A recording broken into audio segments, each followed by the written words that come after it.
హైదరాబాద్ నుంచి బెంగళూరుకు బయలుదేరినటువంటి కావేరీ ట్రావెల్స్ కర్నూలు వద్ద ఘోర అగ్ని ప్రమాదం జరిగినటువంటి నేపథ్యం దాదాపు 20 మంది కూడా మృతి చెందినట్టుగా ఇప్పటికే నిర్ధారణకు వచ్చినటువంటి పరిస్థితుల్లో మొత్తం మీద అయితే కర్నూలు వద్ద జరిగినటువంటి సంఘటన పెద్ద ఎత్తున దుమారం రేపుతోంది. అధికారులు ఒకవైపు, మరొకవైపు పెద్ద ఎత్తున పోలీస్ యంత్రం కావచ్చు అందరూ అప్రమత్తం. ఇక్కడ ఏం జరిగింది, అందులో ముఖ్యంగా స్థానిక బంధువులను కూడా పిలిపించి వారికి అప్పజెప్పే ప్రయత్నం చేస్తున్నటువంటి నేపథ్యంలో రోడ్ ట్రాన్స్పోర్ట్ కమిషనర్ మనతో పాటు ఉన్నారు. ఏం చెప్తారు ఆయన మాట్లాడే ప్రయత్నం చేద్దాం. సరే, ఏంటి ప్రాథమికంగా ఇప్పుడు జరిగినటువంటి కర్నూలు వద్ద బస్సు ప్రమాదం గురించి ఏం చెప్తారు? యాక్చువల్గా this bus Kaveri travels, first of all bus registration గురించి నేను మీకు చెప్తాను.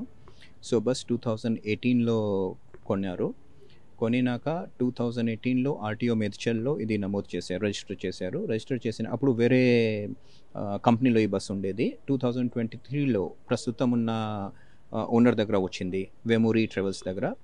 సో వెమూరీ 2023 జనవరిలో వచ్చింది. వాళ్ళు 2023 ఏప్రిల్లో దామన్ దీవ్లో రిజిస్టర్ చేయించినారు. సో మేడ్చల్ నుంచి దామన్ దీవ్కి ఎందుకు తీసుకుపోయారంటే, యాక్చువల్గా మనకు Telangana, Andhra, like latest talk Andhra గురించి మాట్లాడితే, ఆంధ్రాలో మనకు 4,000 rupees per seat per quarter మనది ట్యాక్స్ ఉంది. ఇదే దామన్ దీవ్లో చూస్తే it will be very very small, like 500-1,000 rupees ఉంటుంది. 500 దాకా ఉంటుంది. నాగాల్యాండ్లో చూస్తే it will be around 1,500. So సంవత్సరానికి ఈ బండి ఆంధ్రాలో ఉంటే it will be around 7 lakhs rupees tax. నాగాల్యాండ్లో రఫ్లీ 70,000 tax will be there. Daman దీవ్లో 15,000 to 20,000 ఉంటుంది. అందుకు వీళ్ళు ఇది తీసుకుపోయి దామన్ దీవ్లో రిజిస్టర్ చేసినట్టుగా ఉంది. సరే, తర్వాత 2025లో మళ్ళా ఏప్రిల్ నెలలో ఇది తీసుకొచ్చి ఆర్టీఓ రాయగడ దగ్గర ఒడిశాలో రిజిస్టర్ చేశారు. రాయగడలో కూడా 1/4 ట్యాక్స్, అంటే మన దగ్గర 7 lakhs ఉంటే వాళ్ళ దగ్గర 1,60,000 ట్యాక్స్ రిజిస్టర్ చేయించి, ఆ తర్వాత they have taken tourist permit from base permit from RTO Rayagada, and then they have applied for AITP, all India tourist permit, and then they are using within that permit 1 year permit ఉంది. దానికి వీళ్ళు హైదరాబాద్ నుంచి బెంగళూరు ఆ బండికి తిప్పుతున్నారు. So అది record పరంగా. తర్వాత వీళ్ళకి ఫిట్నెస్, ఇంపార్టెంట్ పాయింట్, సేఫ్టీ పరంగా చూస్తే ఫిట్నెస్ సర్టిఫికేట్ ఉంటుంది. ఫిట్నెస్ సర్టిఫికేట్ సిల్వాసా నుంచి మార్చ్ నెలలో తీసుకున్నారు, ఈ సంవత్సరం మార్చ్. అది యాక్చువల్గా 2 years వ్యాలిడిటీ ఉంటుంది. సో 27 మార్చ్ వరకు ఫిట్నెస్ ఉంది. ఇన్సూరెన్స్ కూడా తీసుకున్నారు, అది 31/3/2026 వరకు ఉంది. తర్వాత రోడ్ ట్యాక్స్ కూడా పే చేశారు, అది కూడా 26 వరకు వ్యాలిడిటీ ఉంది. పొల్యూషన్ సర్టిఫికేట్స్ కూడా ఉన్నాయి, వ్యాలిడిటీలో ఉంది. తర్వాత ఇద్దరు డ్రైవర్స్ ఉన్నారు. ఇద్దరు డ్రైవర్స్ డ్రైవింగ్ లైసెన్స్ కూడా జనవరి 2026 వరకు వ్యాలిడిటీ ఉంది. సో డాక్యుమెంట్ పరంగా చూస్తే as far as permissions and permits కరెక్ట్గా ఉంది బస్ గురించి. తర్వాత డ్రైవింగ్ లైసెన్స్ చూస్తే ఈ 2 డ్రైవర్స్ది కూడా డ్రైవింగ్ లైసెన్స్ కరెక్ట్గా ఉంది. చలానాస్కి సంబంధించి చాలా పెండింగ్ ఉన్నాయనేది ఒకటి, అందులో సీటింగ్ ఉన్నటువంటి బస్సును స్లీపర్గా ఎలా మార్చారనేది ఒకటి. వీటి మీద మీకు ఏమన్నా చెప్తాను. సో చలానా మనకు అయితే మన స్టేట్లో 5 చలాన్స్ ఉన్నాయి, VCRs, వెహికల్ చలాన్ రిపోర్ట్స్ ఉంటాయి. సో ఈ 5 చలాన్లో బేసిక్గా డాజ్లింగ్ లైట్, ఒక 2-3 challans is related to dazzling light, 1 challan is pending with respect to parking of vehicle. And so like wise కొన్ని 5 చలాన్స్ ఉన్నాయి. అండ్ అది ఒకటి. తర్వాత రిగార్డింగ్ దిస్ స్లీపింగ్ అరేంజ్మెంట్కి ఎలా మార్చుకున్నారు, యాక్చువల్గా దానికి ప్రాసెస్ ఉంది.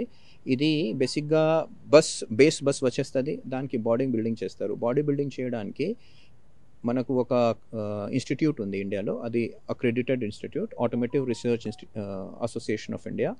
వాళ్ళు దానికి డిజైన్ పాస్ చేసి ఫ్యాబ్రికేటర్స్ కొంతమంది ఐడెంటిఫై చేస్తారు. ఆ ఫ్యాబ్రికేటర్స్ దగ్గర పోయి వీళ్ళు చేపిస్తారు. దాంట్లో వీళ్ళు what the fabrication they have actually taken, what design they have got approved, and whether that design and what they have submitted to RTO Rayagada. Last is RTO Rayagada. So RTO Rayagada దగ్గర ఏం వీళ్ళు design ఇచ్చారో ఆ design మనం transport commissioner ఒరిస్సాతో మాట్లాడడం జరిగింది. ఆయనకి request చేసాము, మీరు డిజైన్ పంపిస్తే ఆ డిజైన్ మేరకు మనం ట్రై చేద్దామని, సో మనం వెరిఫై చేద్దామని. సో అది డిజైన్ వచ్చేస్తే మనకు ఎగ్జాక్ట్గా తెలుస్తుంది అది ఎక్కడ లోపాలు ఉన్నాయి, ఆ డిజైన్ మేరకు చేశారో లేదో. Like one thing I can clearly see, ఈ ఎగ్జిట్ ప్లేస్లో యాక్చువల్గా ఎగ్జిట్ డోర్ అయితే ఉంది, బట్ అక్కడ కూడా కూర్చోవడానికి సీట్స్ పెట్టేశారు. సో కూర్చోడానికి కాదు, అంటే there is a blanket there, seat is there. So ఈ 15th October కూడా ఇలాగే రాజస్థాన్లో కూడా ఒక బస్లో ఇలా జరిగింది. దానికి కూడా మనం మన డిటిఓస్ అందరికీ చెప్పాము, వెరిఫై అన్ని బండి వెరిఫై చేసి సీజ్ చేసి ఎన్ష్యూర్ చేయండి. మన ఆంధ్ర పరిధి అయితే వాళ్ళు చేస్తున్నారు, బట్ ఈ బండి it has started from Hyderabad going to Bengaluru and coming back like that. So that has gone. మరొక అంశము ప్రధానమైన స్పీడ్ అంశం కూడా పెద్ద ఎత్తున చర్చ జరుగుతుంది. అంటే ఇటీవల కాలంలో అనంతపురం జిల్లాలో మొన్న 1 వీక్ బ్యాక్ కూడా ఒక బస్సు పూర్తిగా బర్న్ అయింది, అంటే ప్రాణహాని లేదు. ఇది పెద్ద ఎత్తున ప్రాణహాని. దీని మీద మీరు పర్యవేక్షణ ఏమైనా ఉంటుంది? సో బేసికలీ మన రోడ్ సేఫ్టీ డిపార్ట్మెంట్ నుంచి basically we will increase our enforcement on high speed buses also, but what was the speed of this bus we don't know at this stage. One thing, this bus prima facie bus 20-30 meters లో ఆపేసినట్టుగా, అంటే అక్కడ situation చూస్తే ఒక accident జరిగింది. First there is a accident, after which or there was a motorcycle on which this bus came and roughly around 30 meters లో బస్కి ఆపేశారు. అంటే దానికి అర్థం speed may not be very high speed అయితే అనుకోండి, ఇఫ్ ఇట్ ఈస్ 100 స్పీడ్లో నడుస్తూ ఉంది, 30 మీటర్స్లో ఆపలేరు. 30 మీటర్స్ ఆపేయాలనుకుంటే all vehicle passengers will get up. So నా అనుకోవడం ఇది సబ్జెక్ట్ టు ఇన్వెస్టిగేషన్ ఉంది, బట్ ఇఫ్ 20 meters 30 మీటర్స్లో if vehicle is stopping, that means that vehicle speed may not be more than 70, 80, 60, 70 ఉండకపోవచ్చు. NHAI to my, it's a national highway, so 70, 80 should be okay speed. So ఈ కేసులో anyway మనకు investigating officer చెప్తారు ఎంత స్పీడ్లో ఈ problem జరిగింది. మనం కూడా ఫోరెన్సిక్ డిపార్ట్మెంట్లో ఇది స్పెసిఫిక్ రిక్వెస్ట్ పెట్టాము, దట్ ఫోరెన్సిక్ డిపార్ట్మెంట్కి ఎంత వరకు ఏం స్పీడ్ ఉండొచ్చు, ఎంత డిస్టెన్స్ పట్టింది ఆగడానికి, అది కరెక్ట్గా మనకు వస్తుంది. ఈ కేసులో అంత స్పీడ్ ఉండొచ్చు, వీ డోంట్ నో, ఇన్వెస్టిగేషన్లో తెలుస్తుంది. బట్ డిస్టెన్స్ చూస్తే అంత కనిపించట్లేదు. Basic problem is not speed in this case. Basic problem what has happened, that bus basically a motorcycle లోపల తగిలేసరికి ఆ మోటార్సైకిల్ పెట్రోల్ దీంట్లో ఫైర్ వచ్చి కొంచెం పైకి పొగ రావడం, అయినప్పటికీ డ్రైవర్ దగ్గర టైం దొరికింది. డ్రైవర్ దిగి బ్యాక్ సైడ్ వెళ్ళి మళ్ళా స్పేర్ డ్రైవర్కి లేసి, సో ఇది 2 minutes పడుతుంది.